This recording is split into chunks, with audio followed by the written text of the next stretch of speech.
their strength and enhance those. Before doing that, they have to make themselves open for anything, any new things. They have to knowing the unknown. We tell them to know their unknown thing. Ask them to get out of their comfort zone, turn off autopilot, step out of the local domain, and the management also have to reduce their ego. This is tip number 2. Tip number 3, we have new emerging company emerge into the stock exchange of Thailand.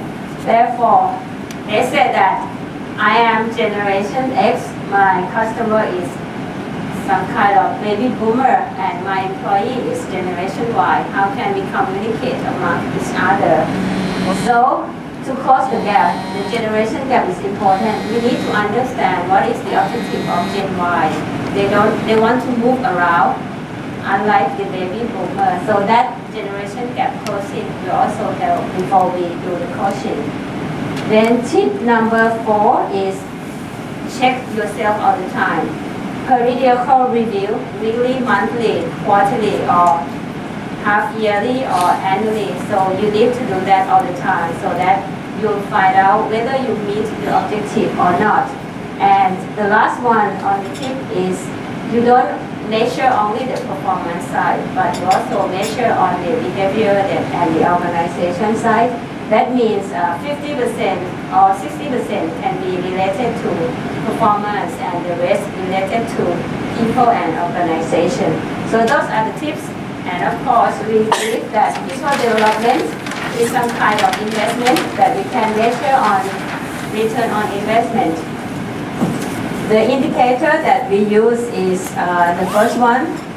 We have the competency gap, but every time we do coaching, that competency gap will be reducing, and eventually we will have a lot of good people to fit in a good position. The second measurement is to maximize individual potential. How we do this? The tip to measure the second one is look at their personal goal achievement. If they achieve their own goal, their personal goal, then that means the measure number 2 achieved. Measure number 3 is proof change on by the stakeholders. Survey, employee surveys, customer surveys, and happiness indicator at home as well. That can be a good indicator. And number 4 is we need talent inventories. Like if you're going to expand your business, then you have people to fill in those top position or important position by not doing a kind of searching for management. And number 5, we believe that the innovation or the patents of certain things will emerge if all individual is achieved. From employee engagement, individual goal achieved, meaning companies goal achieved, and there will be some innovation and patents. But we have another tips for a listed company, your market capitalization. If you have good successor, so investor will not be disappointed. Once you change the ride, you change the CEO, your share price will not drop and probably your market cap will increase. Thank you very much. Combined group 6 to group 3. So there are 2 groups working on talent management. The question was, what's the best practice? What would be a good way? What would be the practice in many organizations to utilize or use the executive coaching to develop talent or manage talent? So group number 4 here, okay? Good afternoon, my name is Garrett, representing the interesting table number 4 here. And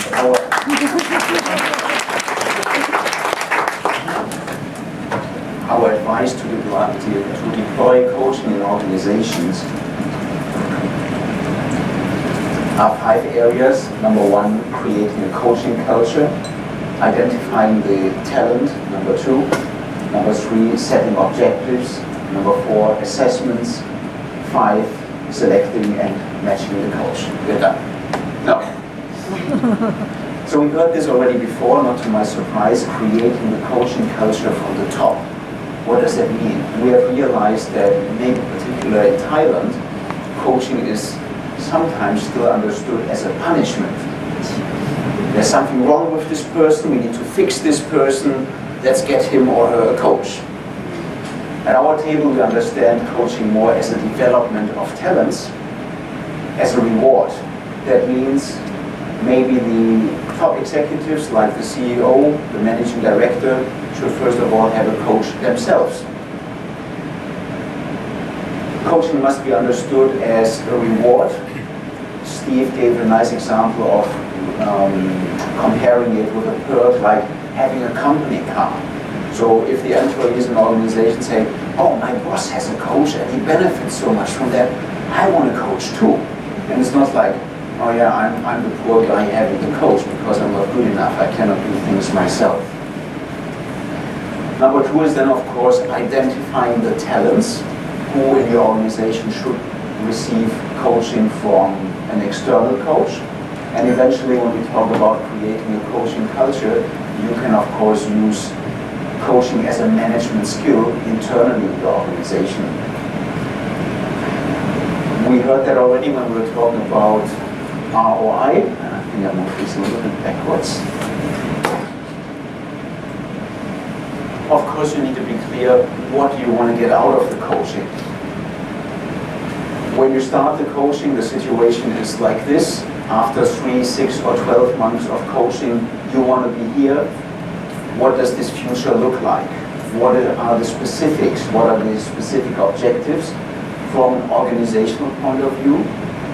Perhaps from the boss's point of view, the boss of the coachee, and of course the coachee, him or herself.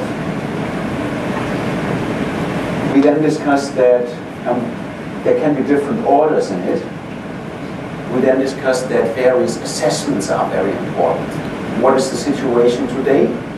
And we can use assessments like 360-degree feedbacks, MBTI assessments, strengths finder. There's an endless list of assessments that you can do. And you can either start with this to set the objective. For instance, the 360-degree feedback is a nice tool to find hidden strengths or blind spots, and then say, okay, this is what we want to work on, this is part of the objectives. Or you have the coach do the assessments after some basic objectives have been set already. Of course, then you need to select the coach and match the coach with the coachee. We discussed various areas of selecting, so it seems to be very typical that coaches are found through referrals or through the web. There was not much else that we discussed in this area.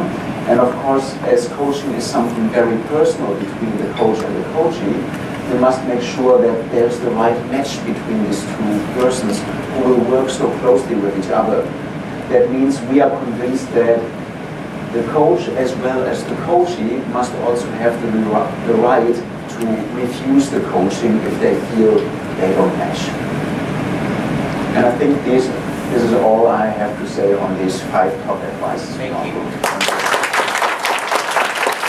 Actually, our thinking discussion is very similar to the table 4.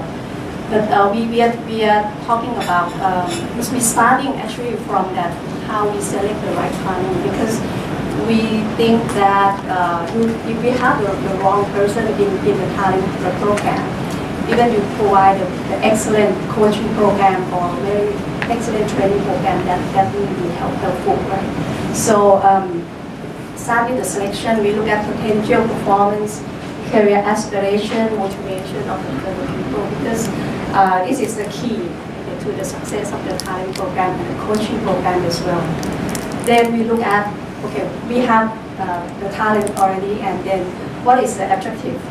How to make the program successful, how to engage our talent, how to get the most out of the program. We then discuss about tools to actually use in the program. For example, we have the people development program, we have the traditional training program, we have the executive coaching, and also action learning, varieties of programs that we provided for the talent. So when it comes to the implementation, we discussed about point of key success factors and area of concern when we manage the talent program. Of course, it is important the top management, especially the CEO, support the program because you need to ensure that the program is recognized by the organization. And the most importantly is the funding of the program, right? Because it takes a lot of money. Also, when we select the coaching, the chemistry of the coach and the coachee is very, very important, as the article has said. And we are lucky that we have one of the CPO HR in our team, and they have what we call the program, the fingerprint, right? That can actually, from the report, and whoever expert can actually look at the report and then match the coach for the individual, right? If you want to you can ask the lady here. Okay, another thing is that this one we have a lot of debate because we think that in the Thai culture, whether or not we will announce that who is the talent in the program, and most of us say that with the Thai culture, it is not easy to actually declare that we have a talent program, promote it. So it's like a program that we communicate to limited audience, right? So but actually we also discussed that if you have a clear criteria of talent assessment, then you can explain to everyone that why the individual is in the program, then I think it is maybe better to actually announce the program publicly. Another thing is the key success factor is the communication to the key stakeholder. Here is the coachee, line manager, executive committee, or the CEO, or other concerned parties.